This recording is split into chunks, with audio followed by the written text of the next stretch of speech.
This question has been asked since time immemorial. I remember in my own life, I had heard so many things from religious people, from atheistic people. Some claim that God exists, but specifically and exclusively according to their religion, he exists. And others deny that God doesn't exist at all, sometimes just on the basis of people's vision of the tragedies and the sufferings of this world. Or sometimes people disclaim God's existence on the basis of scientific evidence. So I began to think that throughout history, the greatest, most compassionate people that perhaps ever lived in all cultures, in all places, in all times, were people who gave their lives to God.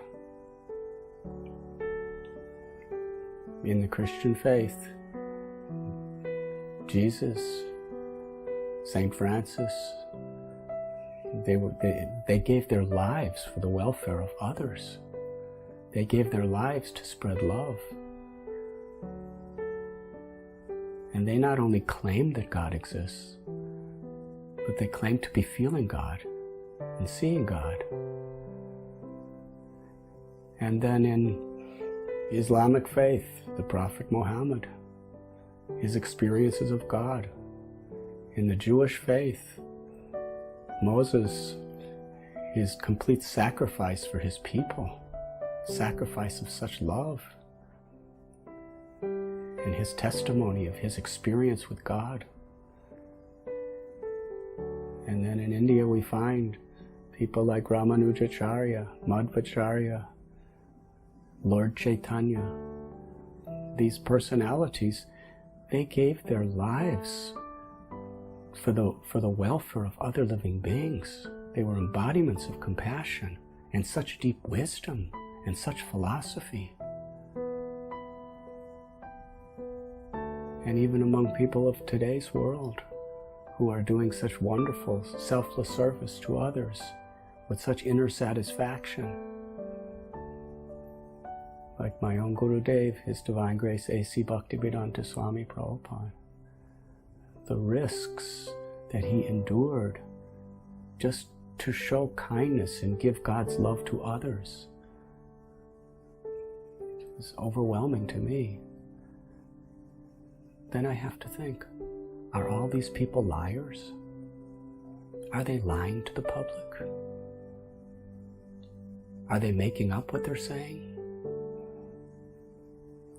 Are they duped into being just speaking out of ignorance? Well, if they are, then it's the greatest thing ever, because it's bringing about such wonderful, wonderful, deep qualities of love, compassion, self-satisfaction, and enlightenment.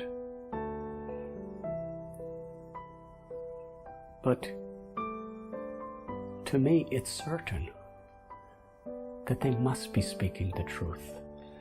They're the most honorable people that ever walked the earth. They're saying what they see, what they feel, what they experience, what they realized. They must be speaking the truth. And they're teaching us how to be genuinely good. They're teaching us about the eternal nature of the self and our eternal relationship with God, what everyone is ultimately looking for. And when we see through the eyes of such great souls in the scriptures, we can see God's presence everywhere, with every tree. The big oak tree, it all came from a little tiny seed. How many millions and millions of trees are growing There's no technology or science that could create that seed to make an entire tree sprout from it. It's a miracle. It's an absolute miracle. And every human being we see is a miracle. We're just so used to miracles that we take them to be ordinary. But a husband and wife, or whatever, they come together, and somehow or other there's a transfer of a seed into the ovum. They don't know what's going on. And then there's the emulsification, and that little seed begins to develop, and it starts to develop organs and limbs and senses. And very systematically, in about 9 months' time, a beautiful baby's born.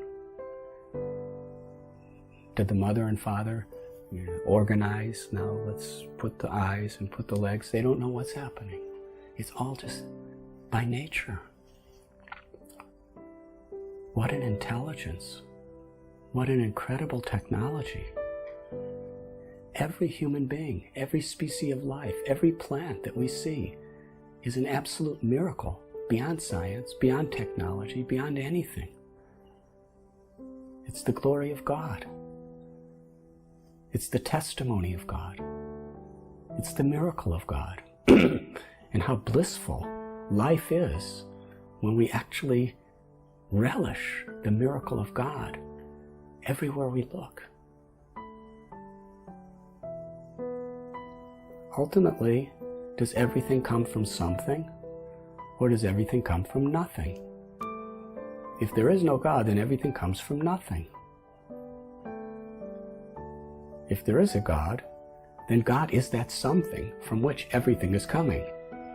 The Vedanta Sutra says Janmadya Shayataha, which means the absolute truth, or God, is whom everything emanates from. So just from the perspective of logic, is it more logical that everything is coming from nothing, or everything is coming from something? We've never seen anything within our experience that comes from nothing. Everything is coming from something. So it is logical that ultimately everything is coming from something, and that ultimate something, according to all the sages of the past, all the scriptures throughout the ages and all times, that something is God. So if it is logical, why not make a serious study? It is explained in the Vedic literatures, Bhagavad Gita, Yada yada hi dharmasya glanir bhavati bharata abhyutanam adharmasya tadatmanam srijamyam. That supreme something, that source of everything, or God, descends within this world time and again to reveal himself, to reveal the nature of everything in its relationship with God. And that is the science of self-realization, to make a serious study of understanding how everything is connected to its source.